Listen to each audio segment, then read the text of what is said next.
So thank you all again for joining today's AI in construction, focused on project workflows. We do these once a month where we try to connect all of the hype and all the conversations around AI into actual things that are going on in the world. So we've talked about field workflows in the past. We talked about contract and document workflows. And today, I'm pleased to be joined by Cumulus Systems. We'll let everybody introduce themselves shortly to talk a little bit about how AI has really supercharged the process that they'd already been doing for a while, which is taking processes and really helping to codify them and turn them into checklists and SOPs, standard operating procedures, to minimize error, minimize risk, and generally just help teams to do a better, cleaner job as they're executing things that you do often. So without actually really any further ado, I'd like to invite Matt Kleiman to introduce a little bit about what his company does, but also really drill in on what the problem is we're discussing here.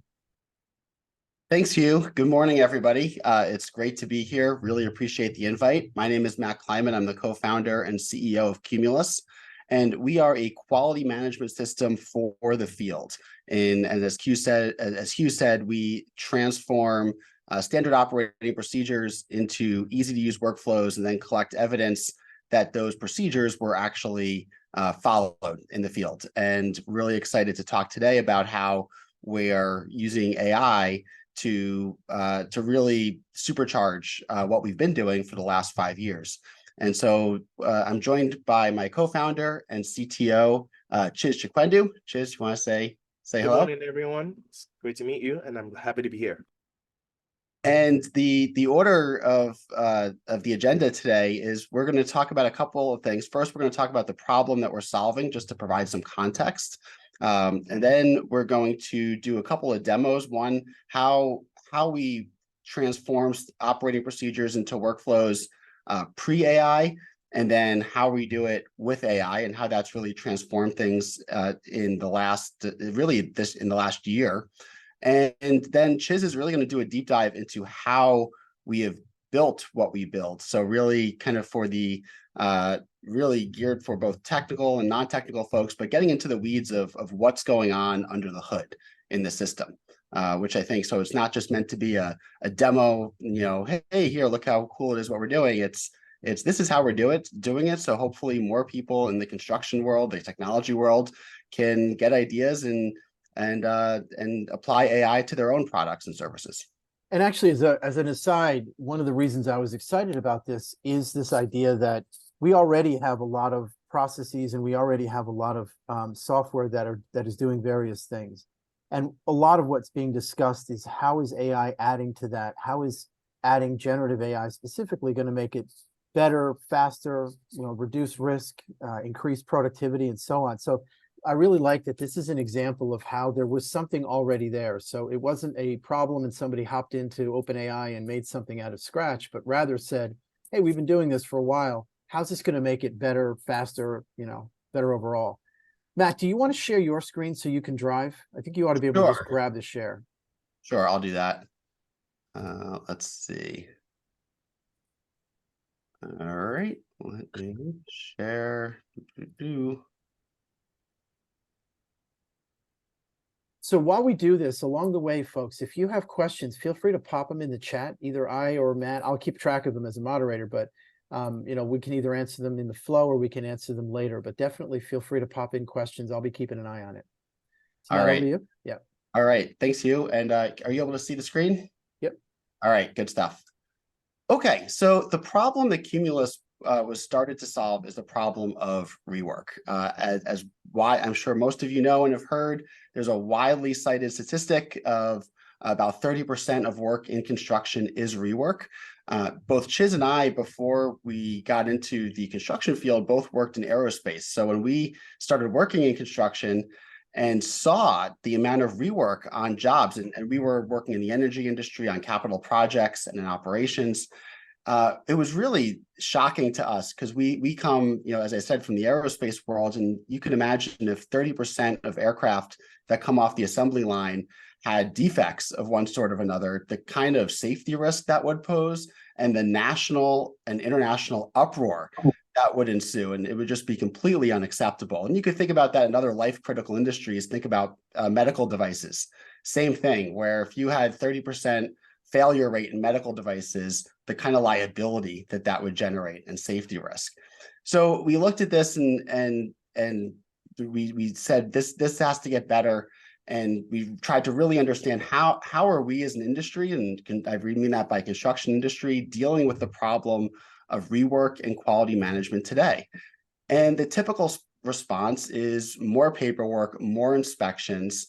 But if you look at the statistics over time, that the rework rates don't get any better. And this goes back, you can look at data going back decades. It is a consistent problem.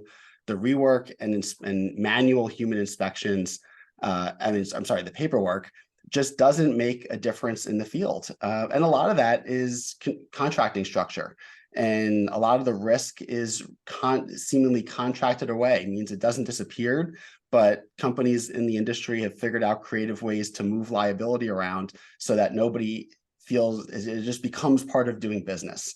And we said, you know what, there's a better way to do this. Let's look around at other industries, like where we came from in aerospace and others. How is this problem being solved there?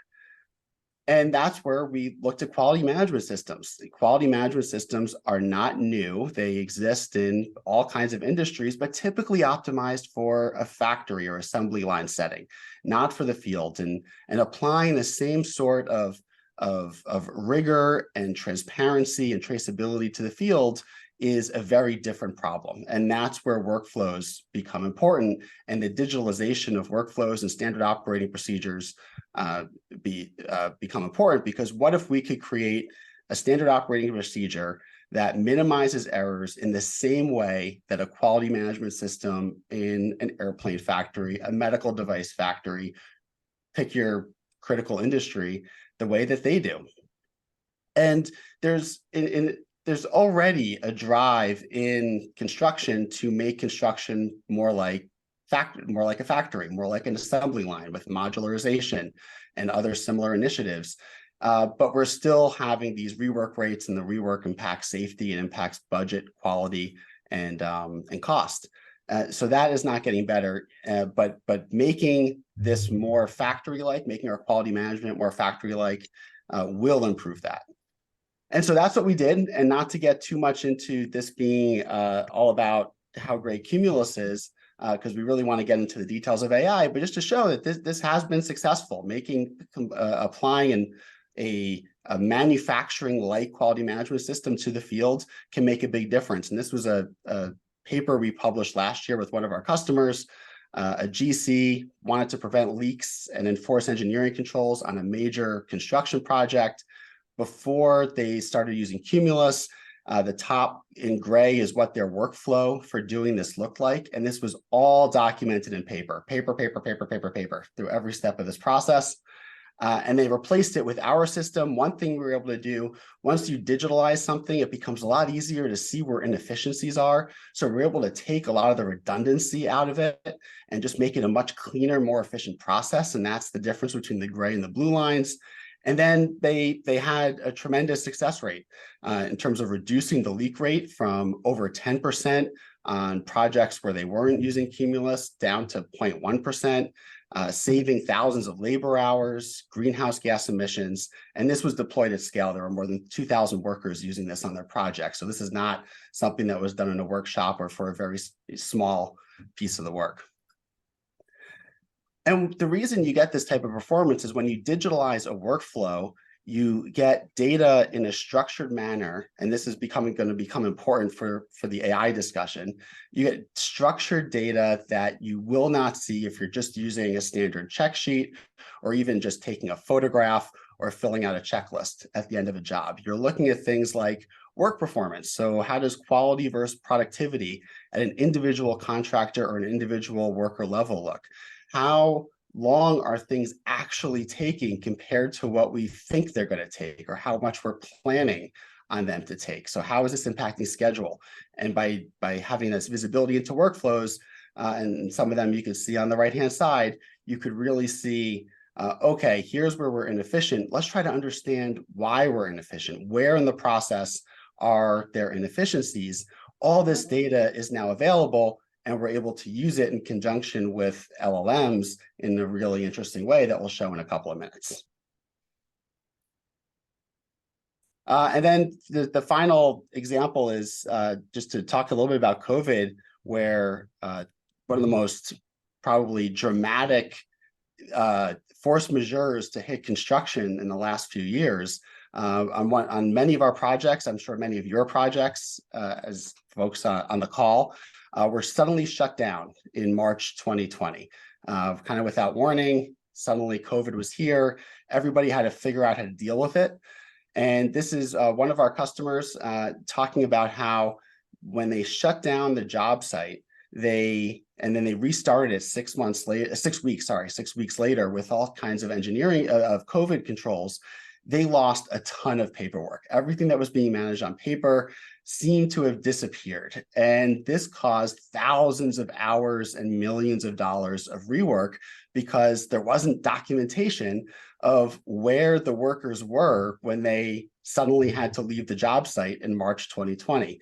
But because with a digital system like ours, because it was at the step-by-step worker level, they were able to just pick it right back up and start again. And that was hugely valuable to them for the work that was being managed. So this is the state of the art of where we are today with workflows. Hopefully that was helpful in setting context. And now what we're going to show is what the system that we talked about that for the last couple of slides, what that looks like up until today. And I'll turn it over to Chiz to do that. So how this worked without AI. Great. Thanks, Matt. And once again, I'm Chiz Chikwendu, and I am the CTO at Cumulus, and it's good to be here with you all.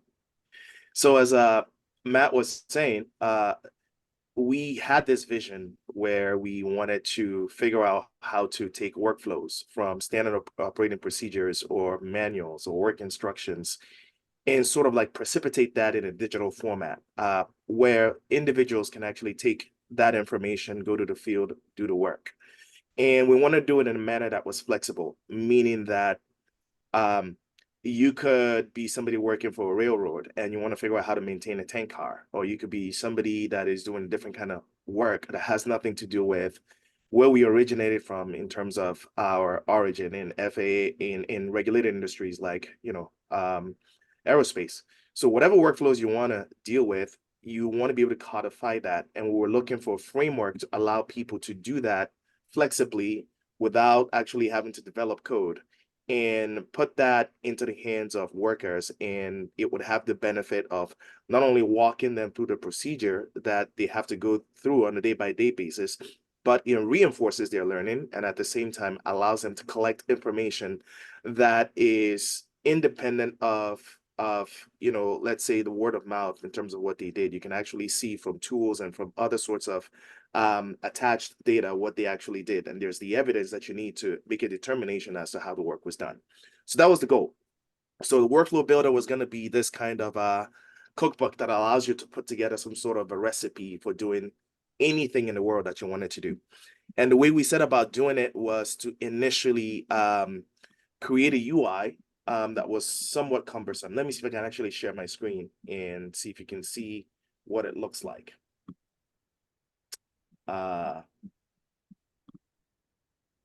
Green button. I see it, but let me know when you see my screen on my window. Do you see it? Yep. Just came up. Great. So what you're looking at is essentially a web application with a user interface that has building blocks for the kinds of operations and steps that an individual might be able to take. So in this case, we're looking at something that is more oriented towards flange management or connections. You take pieces of these UI, you can drag it and you can drop it into the web view. You can go deeper into each one of the workflows and operations and actually begin to type in or enter the information that is pertinent to the sorts of steps and operations that you want to do. And then this gives you a visual representation of the workflow. and the series of operations you can take. And some of them are conditional on certain types of information that you put in the system. As you can see, it's a bit cumbersome to look at. And from a software developer perspective, it can be hard to manage because you want to be able to copy this, or you want to be able to change different parameters depending on the industry that you operate in. So this can be a heavy lift for any organization to do. And this is why many people look for low-code applications to be able to do things like this. So when ChatGPT came out, within our organization, some of our engineers, particularly some of our lead engineers and our VP of software, we were thinking, and they were saying, hey, why don't we look at ways we can leverage AI to make it work easier for us, right? So it's like, how do we generate reports flexibly so that a customer can easily see what information they need from us without necessarily asking us?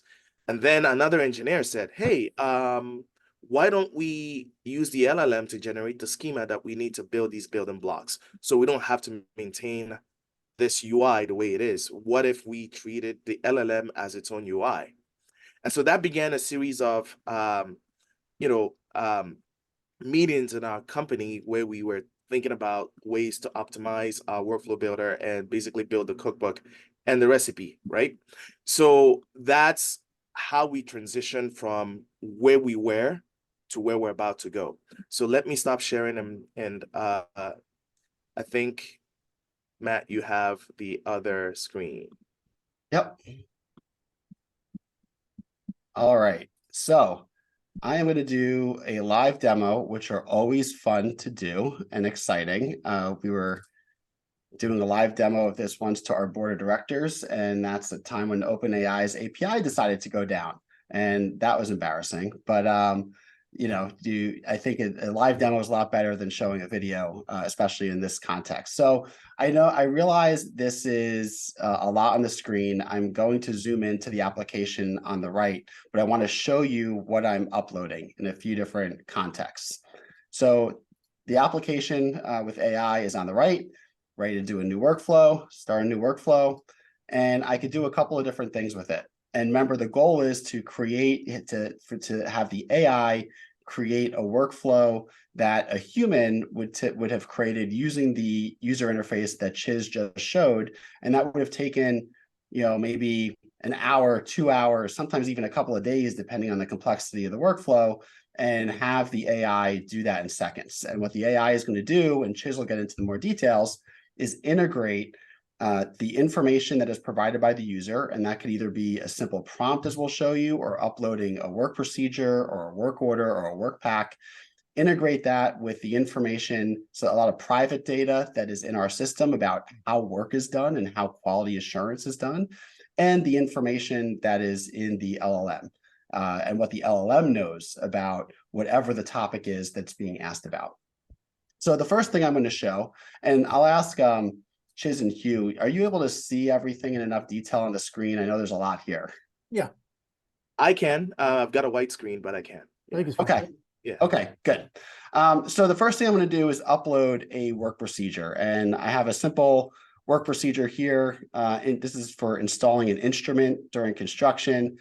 This is adapted actually from something some customers gave us to use in training this system. So this is a real life work procedure. I am just going to go in here, find the instrument installation work procedure. And again, you can see it has a bunch of steps, questions, move forward, stop, start. And what it's doing now is the AI is converting that into a prompt. And instead of having to build out this workflow, it understood what's in this procedure and is converting it into a digital procedure that is usable by our system immediately. And it normally takes about 30 seconds to do it. There it is. It comes up. So you can see, and this is where the AI is being least creative, because all it's doing is taking what it sees in here. Matt, are Yep. you able to make the screen you're looking at a little bit bigger? Yeah, let me do that. Is that better? Yeah. Okay. I'll move back and forth. I just want people to see the source document, and it's kind of hard to do with Yep. Zoom and moving back and forth.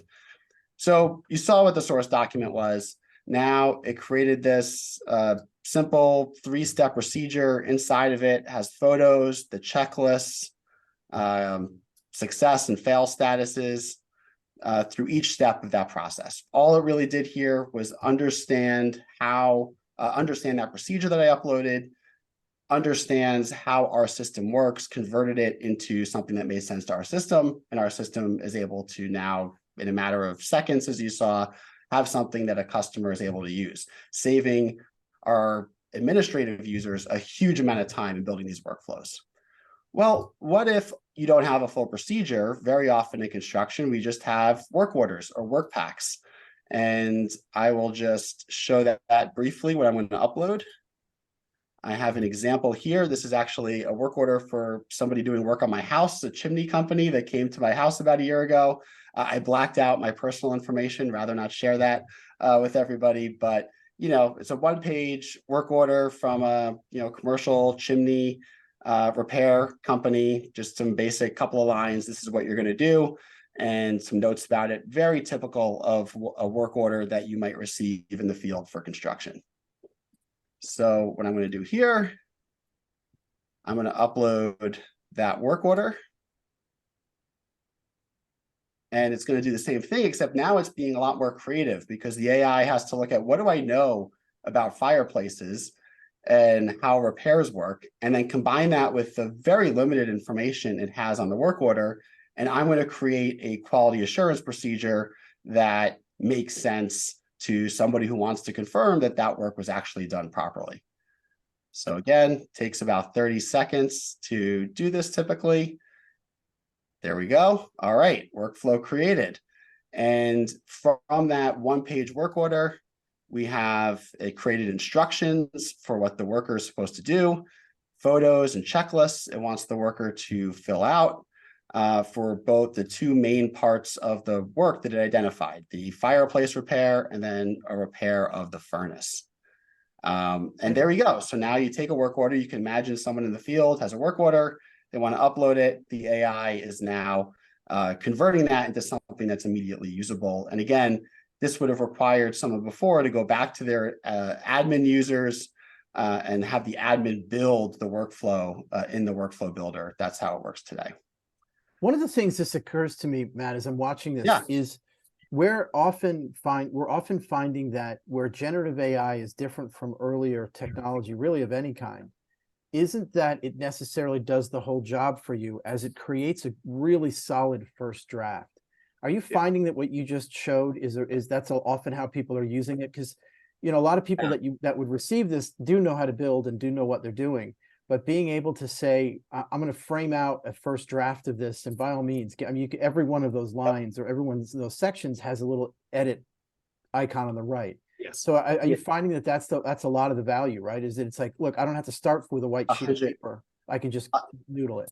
100%. And that's actually feedback we got from our very early beta testers. Was originally there wasn't that much edit capability in there. Your very first version had, here's your workflow.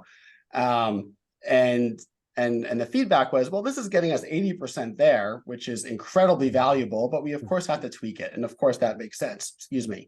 So as you pointed out, for each of these, you can go in and edit it in 10 different ways so that you as the user can say, okay, this got me 80%, whatever, 90% of the way there. I'm going to tweak it. I want this instruction to say this checklist to say that. Maybe I don't need a photo here, and get you the rest of the way. So that's fit for purpose for whatever you're doing. Absolutely. And how do you guys feed selections someone may have chosen into the next round? Is there like a reference that an instance gets? Like, so let's say I'm XYZ builders, and you're doing the same thing very often. So do I begin to create my own XYZ builders set of SOPs that the AI references? Yep. So you'll see, I started from a clean sheet for this demo, but you'll see, you could have 10 different procedures here for you to select. And what happens is, if you're an admin, you're going into the user management and figuring out who's assigned to which workflows, who has the ability to work on different things. and doing all of that management for you. But yes, the idea is your XYZ builders, here are the 10 procedures or however many that I have built for my team to use, and those will be used and adapted over time. One of the reason I brought that up is as much a chick question as you, that in that one of the issues I see coming with a generative AI's ability to create new things, whether they're forms, in this case, this is a kind of a guided form, but they can create tables out of nothing. And the kind of concern a little bit is your data model might just go all over the place. How do you guys think about that? It's a little early for most people on the call to have thought about that, but I see that becoming a big issue as these systems become more able to create whatever UI you want. Right. Chiz, I'm gonna hand that to you because you've become the resident expert on security and privacy in AI. Well, there's two questions I think. One I want to make sure we focus on is your data model. So the right. security and privacy for sure. But the other one is, again, if every form is different, how are you keeping track of the data that we've got in a database? Oh, yeah, sure. Chiz, you could. So it's probably a good lead in for the next part, right, of this presentation. But you know, to answer the question, really, the way we generate data is that our system actually has a data model. We have a data model about our workflows, which says, here are the types of operations, here are the types of steps, here's the way they're supposed to be structured in terms of how we organize the recipe for you to do anything. So there's a schema for that. Now, at the same time, we treat anything you work on as an entity, which means it's something that you do that has a certain sort of set of properties that define it, what it is and how it can work. And so that's also represented as a data model. Now, when we interact with the LLM via the API, one of the things we do is that we seed the LLM with system prompts where we say, as somebody in a certain persona, right? I want you to give me information about how to do XYZ. And so we say, this is the schema that we use internally. I want you to provide me an answer that fits this schema in a JSON format, so that in that way, we induce the LLM to give us answers that are consistent with the representation of, let's say, a recipe in the system, so that the data model doesn't necessarily change when it comes to a recipe building. Now, when it comes to the entity itself, the data model is slightly different in that it might have different sets of properties. You know, an airplane has wings, a car doesn't, it has tires, right, etc. Those kinds of things. So we understand that entities have properties. We understand that the recipe itself is a schema with certain properties. And when we ask questions to the LLM, we ask it to provide information in the schema that we expect. And we also, seed it with certain keywords in our systems that we know about certain things. So we say, okay, you're going to have a checklist, or you're going to have, let's say, you're going to have a review photo. Every time you take a picture, make sure you have a review photo step. So certain things that give it consistency in the type of answers we see, so that when we get information back, we get it in a consistent format. Does that answer your question? It does. And I want to just broaden the point a little bit, that, very often when we hear people talking about AI, they're referencing deep learning and saying, oh, your data's got to be XYZ and you got to need a lot of clean data. And interestingly, what you're pointing out is when you're using generative AI, that's less the focus than actually thinking about what you're going to do, so that someone with background like yours can turn that into a well thought out data model. So you're constraining the data it produces. It's not just going to throw things at you have to do something with later. You're saying, I have these buckets, put something in them. Yes. Love that. And I think for a lot of the folks that are not as technical on the call, that's a really important lesson, because that's what business people do. Certainly the upfront part of it, to say, here's how we're going to use this, and here's what the questions we think we're going to do. So you don't need to be a developer to ask that question well. You do need to be an engineer like you to be able to turn it into code, of course. But the upfront usually is the business team saying, let's brainstorm a little bit on the things that we might want to ask or include or so on. And somebody else can turn that into more of a kind of an ontology or data model. Really cool. Right. All right. Then the last version of the AI generation I'll show is, what if you don't have anything? What if you don't have a procedure, you don't have a work order, but you just want you just want to have a procedure created for you from scratch, and that's where you could use the prompt. So what I'll do, I'll see if this works. If somebody has a procedure that they want us to model and could put it in the chat, we'll give 30 seconds for people to put it. I'll put it in the chat and I'll put it into the prompt. I'll just pick one and you'll see how it works. And you could download this yourself and play with it if you like. So anybody, just try to make this a little interactive. Anybody want to put something into the chat? Brushing my dog's hair. Brushing your dog's hair. Fur. Let's say call fur. He's not that. How to change. All right. We'll do, oh my gosh. Okay. A bunch of them coming in. Take one of those. Those are better than dog grooming. Okay. Installing ductwork hangers. Okay. We'll try that. All right. Create a procedure for installing ductwork hangers. Now, the more detail I give it, of course, we'll use that. But of course, the more detail I would give it, if I had brand or dimensions, things like that, you could add, it will provide more detail in the procedure. But just for the purpose of this demo, we'll just show how this would work. So create a procedure for installing ductwork hangers, and let's go.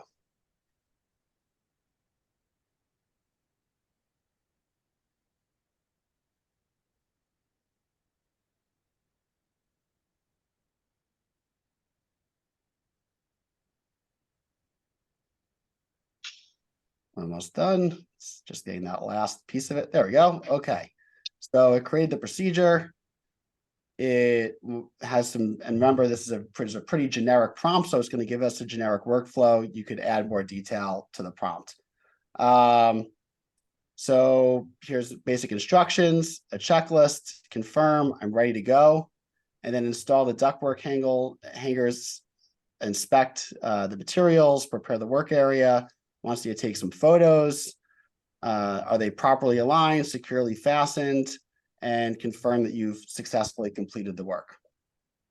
So that is one example. And of course, as I said, if you add more details, as you saw with the other examples, it would give you a more detailed workflow. I'll pick one more.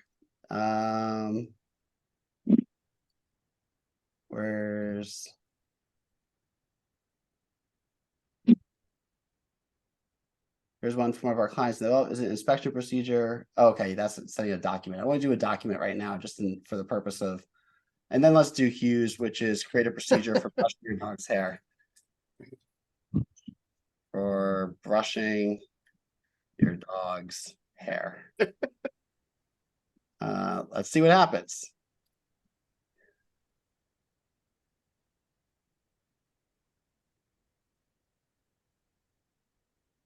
It's refusing, saying sorry. No, it's just figuring it out. I'm kidding. Yes, Yep. that's right. Oh, it gave us a nice detailed multi-step workflow for doing that. And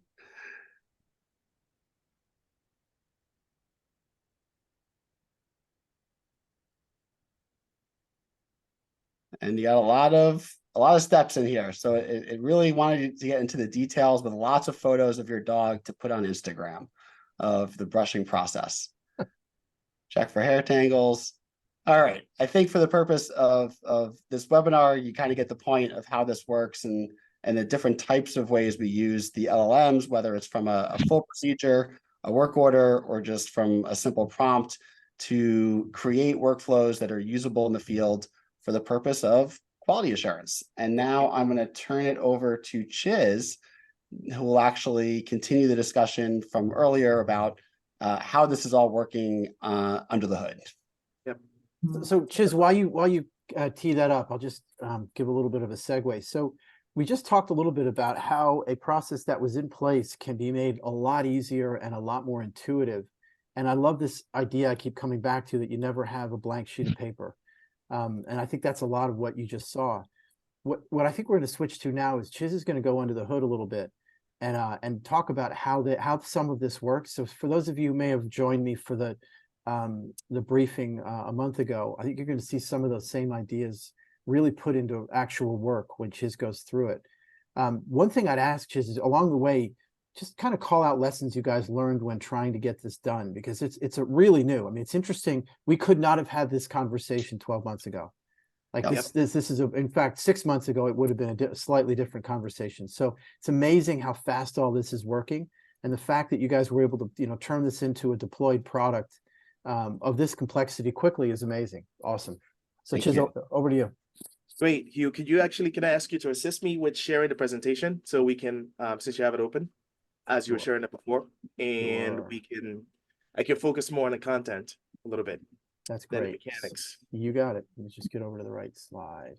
So just to seed a little bit the discussion, we weren't like looking to use generative AI initially to model the workflows. We were trying to learn about how it actually worked and how we can use it to make our jobs easier in terms of, flexibly generating all kinds of answers that our customers need from information in the back end. And as we began to look at how to solve that and try to understand how to actually use the APIs to communicate with the models, our VP of software and our lead developer, they focused a lot of effort really on this in the beginning, just really trying to understand how to interact with the LLM. And you'll find that a lot of effort goes into obviously prompt engineering and trying to figure out how to get the right answers consistently from the LLMs in a manner that you can have a certain degree of predictability. And there was a light bulb moment that they had. They were like, wait, what if we turn this into a way to generate workflows? We already have the steps. And if we get the LLM to give us the steps in a JSON format, because it's trained to do that, then we actually don't have to write the code to begin to build the building blocks. And so that's sort of how we backed into it. And then obviously the leadership team saw it and got really excited, and and we ran from there. So so that's sort of like the genesis as to how we got here. But we're by no means like large language model experts, in the sense that we don't know the neural network science that goes into all the way that weights are assigned to generate the tokens and to get you answers. But what we've spent a lot of time doing is understanding how to leverage the LLM itself to do what we needed to do. So in this case, we spent a lot of time trying to come up with ways of initially prompting the LLM, querying the LLM, and getting it to give us answers, right? So the first part of what we did was try to break down the prompts into, let's say, what we call a user prompt and a system prompt. So the way the API works in this case with OpenAPI is that you can assume personas. In this case, you're the system or you can be a user. And then when you're the system, you have certain responsibilities and tasks that can be given to you. And then as a user, you have a different set of responsibilities and tasks. So we generate a system prompt and we say, okay, for instance, if you, in the example of generating a procedure to brush a dog's hair, we can say, okay, you're the system. You have this schema that represents a workflow, a series of operations for a workflow. You're going to generate workflows, a workflow that you're going to present to me in this JSON schema format that will describe how I go about brushing, a dog's hair. And so one of the first things it's going to do is sort of like frame the answer in, let's just say, operational steps. So if you remember the demo you saw that Matt presented, one of the first things you saw was the LLM generated a framework. You saw 3 or 4 stages in this case. Prepare to brush, brush dog's hair. And that's sort of like a framing the workflow in terms of stages, in terms of what it's going to do. And so while it's doing that, we ask the LLM to understand what the entity is. In this case, it's a dog's hair. So it's going to describe a dog's hair, and it's going to have certain properties like, well, the color is brown, it's fluffy, or other types of things that are associated with, a dog's hair that you're brushing. And then we have user-generated user prompts where we say, okay, now fill in the details for each of the operational steps that you're going to take that explains how you're going to brush this dog's hair. And that's where it actually takes the next series of operations to generate those steps and to fill in the details. And I don't know if you guys actually noticed, the third stage in what the LLM generated was to prepare the brush. And that's where you can say, well, I'm going to give it, a modified input, because that should really be a first stage and not the third stage. You prepare the brush before you brush the hair, not after you brush the hair, right? Mhm. So the LLM will come up with different kinds of answers, and then you can give it feedback and have it reorganize its answers. So we go to the next slide. We can probably just focus on one portion of this slide. So what I've just described is the series of steps that we take to generate the operations. So we have a knowledge platform, which is our schema, the way that we represent workflows, and also different concepts in our systems, rules in our systems, rules like, well, if you're going to take a picture, you must review the picture. So every time the LLM asks somebody to take a picture, make sure you ask the person to review the picture that you've taken. So there are rules like that sort of govern how the LLM will generate the workflows that we're generating, right? So that's part And of cumulative. Chiz, if I may, just there's an Yes. interesting point I want to pull out, because most companies they already have a lot of knowledge. So what you guys have done is bake in knowledge, and some of this is really specific and some of it's maybe a bit more general, right? But you're That is able right. to, one of the issues always with large language models people are concerned about is it's going to go off and do uncontrolled things, where Yep. we've just spent 100 years or whatever the number is, building things. So we kind of know how to do this. So it's Yep. really exciting that what you're seeing in the bottom kind of cylinder is Cumulus has, across trial and beta and so on, developing this. You've learned that there's stuff that you need to tell the LLM to Right. get it to do what you want reliably. Correct. And Yep. that's exactly right. So as part of the knowledge platform is rules, keywords, and sets of operations, as well as the schema that we use to represent workflows. So all of these things are used to augment the prompt, and we basically ask the LLM to generate the steps that are part of the operations that you're going to take when you do work. And so, one of the things we thought about earlier on was, well, do we want to expose this to the web, as part of security questions? We know where our customers are, and we know that most people are not completely satisfied or happy, comfortable with things just being accessed from the web. So what we actually do is we use LLMs that are already pre-trained with information. So they're not necessarily going out to retrieve some sort of augmented data, right? At the moment, all they're doing is giving us information based on what they've been trained on already. So if we go to the next step.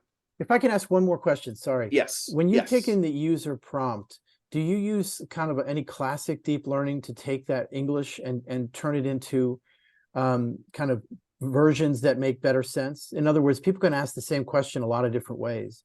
And Correct. sometimes it makes sense to kind of pre-classify that, or do you not find that necessary?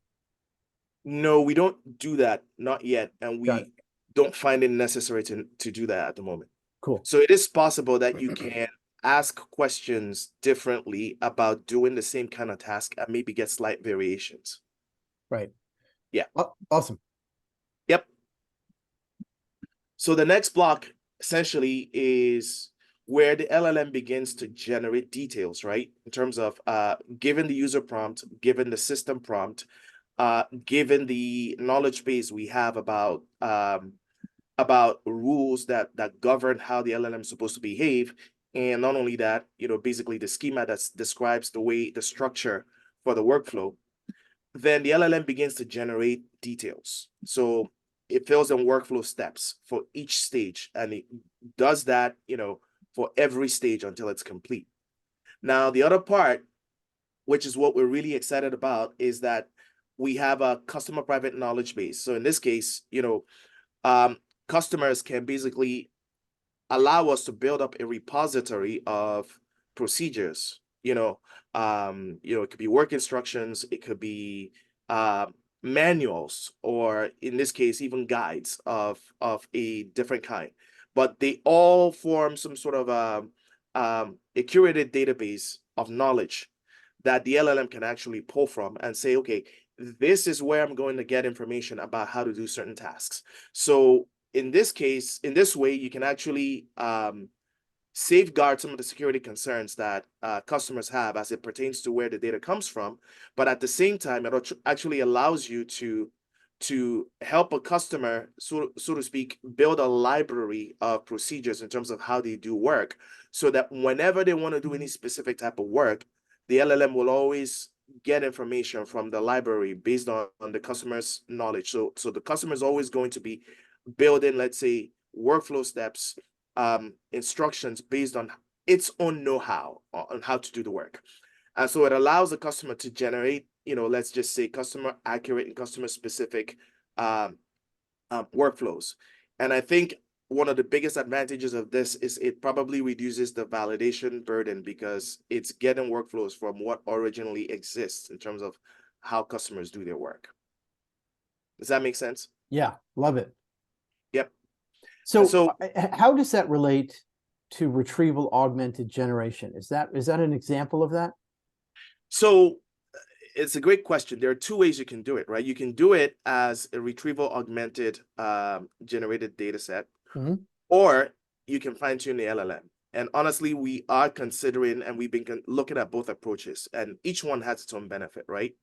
So for us, with the retriever, with the RAG approach, it's a little easier in the sense that, the LLM can tell you what it knows from its work, but it can also source information from the database and tell you, okay, well, here's where I'm basing my information from, and it helps explain origin, right?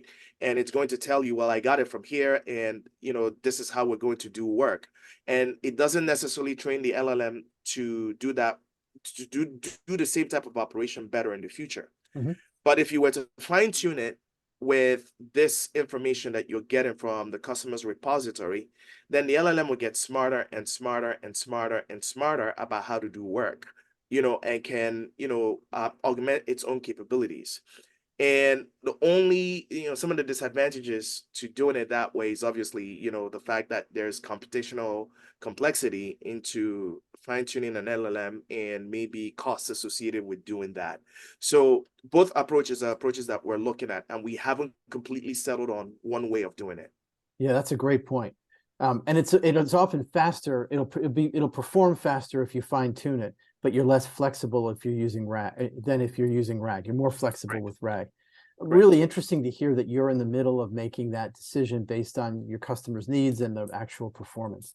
Thank you for that. Yeah, and I suspect that security and performance will be, chief inputs that inform how we go about doing this. Do you find when you fine tune that being able to explain the decision is also not quite as easy as with RAG? Yes. Because I mean, when you fine tune, obviously you don't necessarily know how the algorithm augments its weights, and eventually how it comes back with an answer, right? That's the whole idea of, you can't really explain how it arrives at what it arrives. So you may have a greater validation burden. In that sense. Yeah, love it. So for those of you who may have missed the last conversation about what RAG is, a way of thinking of this is fine tuning is changing the model itself, whereas RAG is giving it reference to a document or set of documents. So it's like one is internal to the model and one is external. And they're both, as we just discussed, have pluses and minuses. Thanks for that. So then once you essentially generate the steps, right, then the LLM maps the output into our application, which essentially builds the UI interface using the workflow and presents it to the user. And in this case, the user can actually begin to make edits, specific edits to the workflows or edits to the data properties that the LLM came up with. So for instance, you might say, hey, I want you to generate a workflow for clean an airplane. Let's say an A380, you pick an A380. and the LLM will come up with a workflow for making sure you clean the airplane, but it's going to define the A380 with certain properties. So it might say, hey, it weighs 1 ton, or it has, its wings are 200 feet, and it has, I don't know, 600 seating capacity. And in your view, yes, those are properties of the A380. You might say, well, but that's not relevant to what I want. I actually want to know, how many cabins does it have? How many toilets does it have? How many rows does it have? So the kind of things that may be specific to your willingness or your desire to get it cleaned properly. So those are the things you can sort of edit as you're proceeding through the workflow step and process. So you kind of fine tune it yourself manually, and you get an answer. So the workflow we generate gets stored in our backend. And one of the things we're thinking about is, in the future, we can get a compilation of all of these workflows that do all kinds of work, and we can actually begin to look at things like, well, how do people do work? Which workflows gives us, let's say, the most efficient outputs when it comes to users? And you can define efficiency in very many ways.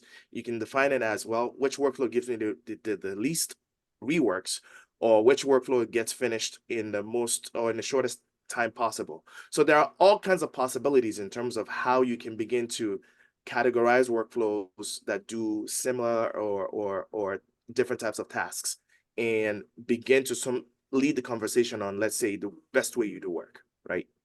So that's part of what we do here. That's super exciting. One of the interesting things you make me think of is, you often hear people say, I'm working in the business, or I'm working on the business.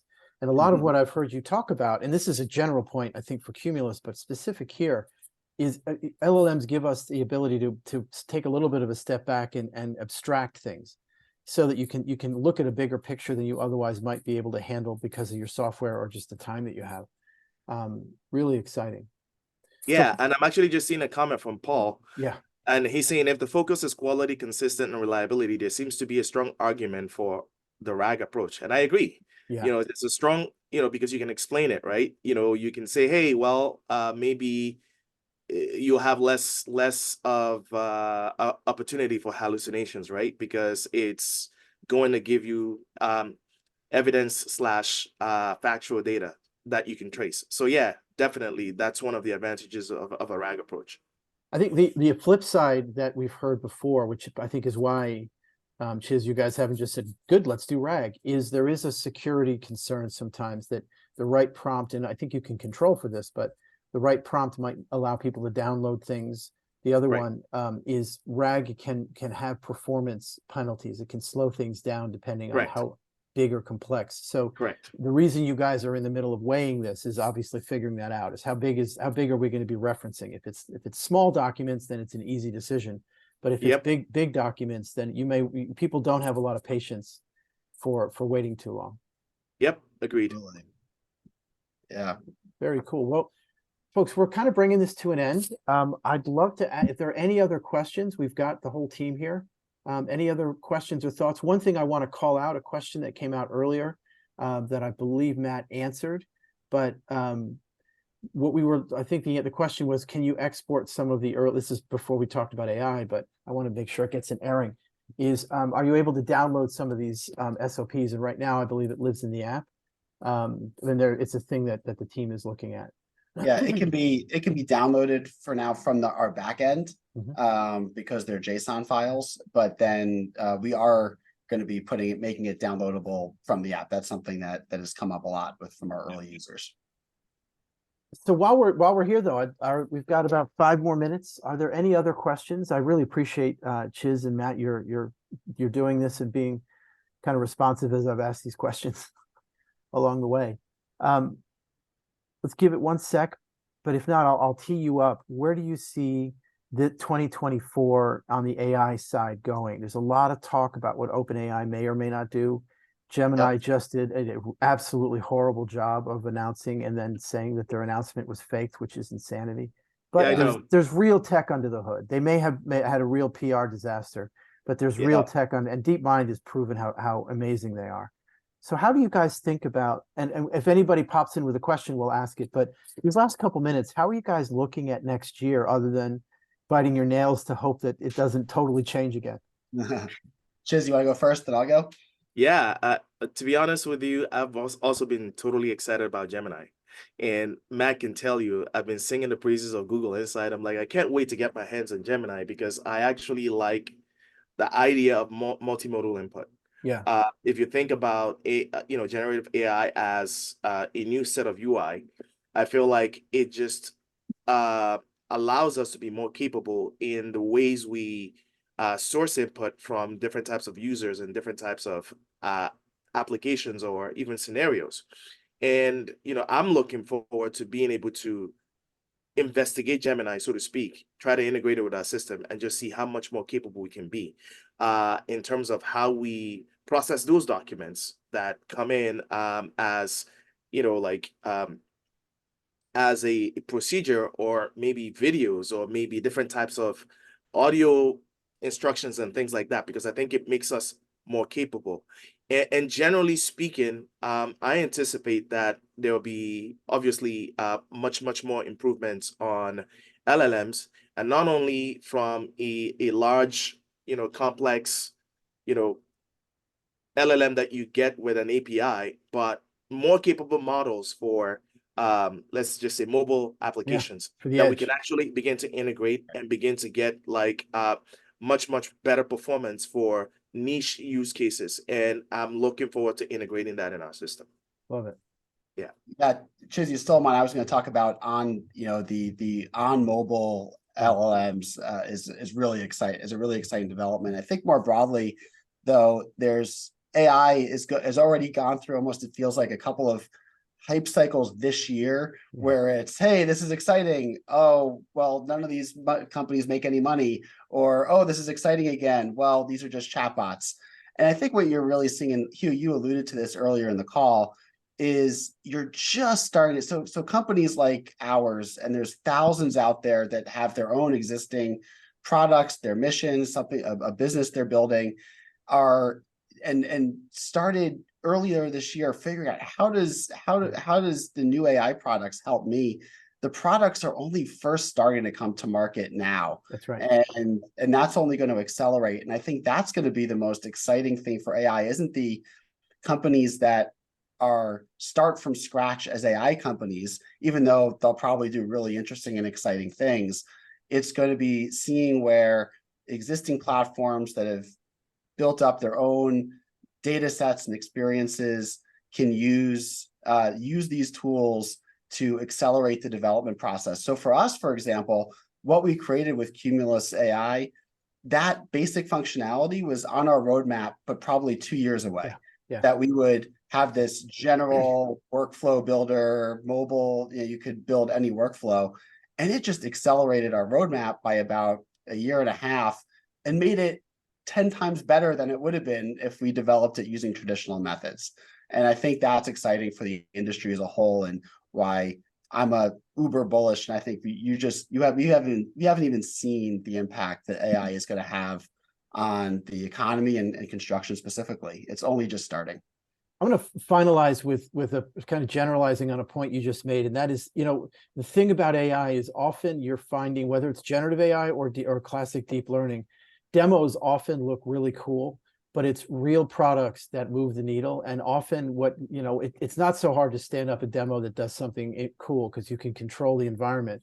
But what you're saying, I really like, and that is that very often you find it's most useful when it's hitting a company that already has product market fit and is able to supercharge or do things that to your point would have either been impossible or really hard to do with traditional either deep learning or with kind of hard coding.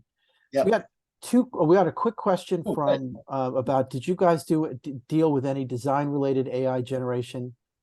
Sorry, it popped ahead. Looks like Chiz answered the question or clarified the question. No, I was asking for clarification on the question. Yeah. So I think the response, I can't tell who the first name is, but using AI to create 2D or 3D plan sets. It sounds like that's not actually what you guys do as a company. So that maybe not really what you do. No, not us. Not what we do at the moment. Awesome. We had one last question about integrating building codes. And I think the cool thing about what you guys do, and you may get a call from a guy that runs a company called The Link, about actually being able to tee off various different inputs and saying, okay, well, how do we turn this into an SOP or a way to actually execute? Which I Yep. think, honestly, I think specs are an obvious place for that. As again, we may chat about that offline. Sounds good. Well, Yep. we're at the top of the hour. I want to thank everybody for coming. And I think if there are other questions, I recorded this, so we're gonna post this online very shortly. I encourage you in that posting, I'll give you the ability to reach out to the Cumulus team and ask any further questions, or hopefully say, you know what, I'm gonna pick up what you're putting down. So thank you, everyone. Sounds great. Thank you, Thanks for Hugh. having us. Right, and thanks for everybody for the great discussion.